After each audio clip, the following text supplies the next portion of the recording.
कल्पना कीजिए कि एक ऐसी पार्टी जहां हर हरकत मामूली इशारे से लेकर कमरे में चलने तक और हर बारीकी, फर्नीचर से लेकर कपड़ों की लंबाई तक, हर बात के लिए जटिल नियम तय किए गए थे। यूरोपीय राजघरानों में ऐसे अनुष्ठान सदियों से चले आ रहे थे। आज हालांकि वो चलन से बाहर हो गए हैं, हम फिर भी एक अलग रूप में उन्हें देख सकते हैं। बैले। बैले यानी इटालियन में बैलेटो या छोटा नृत्य। इसकी शुरुआत इटली में हुई थी। इसमें बड़े घर के लोगों के समारोह में डांस और नजाकत का प्रदर्शन किया जाता था।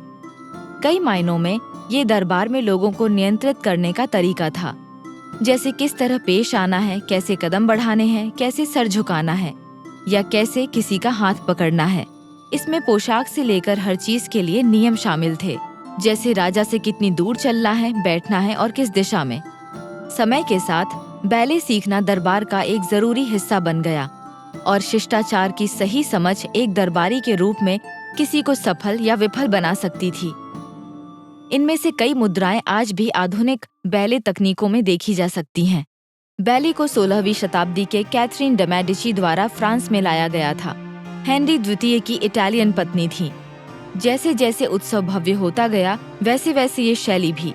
डांसिंग मास्टर्स रईस नौजवानों को स्टेप्स की बारीकियां सिखाते और फिर इन स्टेप्स में कहानियां भी पिरोई गईं। अब भागीदारी से ज्यादा प्रदर्शन जरूरी हो गया था और ये कला धीरे धीरे थिएटर के स्तर पर पहुंच गई। बड़े बड़े प्रोफेशनल सेट बनाए गए, मंच को थोड़ा ऊंचा कर दिया गया, पर्दे लगे और विंग्स भी। लेकिन आज हम बैले का जो रूप देखते हैं वो 17वीं सदी में लुई 14 के दरबार से शुरू हुआ था। लुई ने खुद बचपन से ही बैले का प्रशिक्षण लिया था।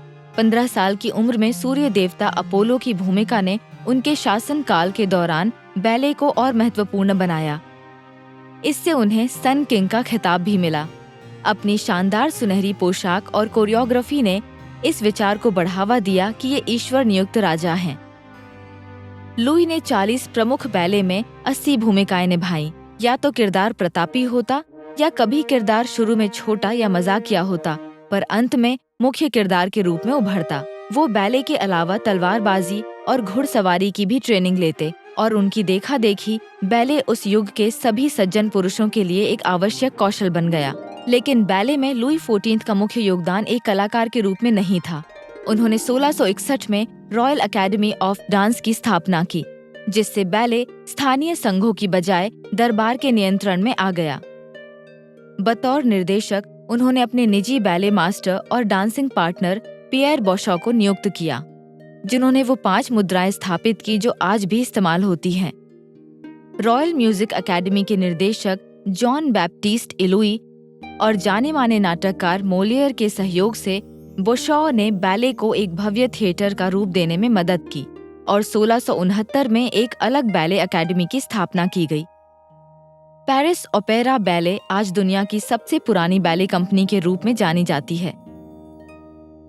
बैले शाही दरबार से दूर थिएटर की ओर चला गया और अगली सदी में हुई लोकतांत्रिक क्रांतियों और सुधारों से बचा रहा।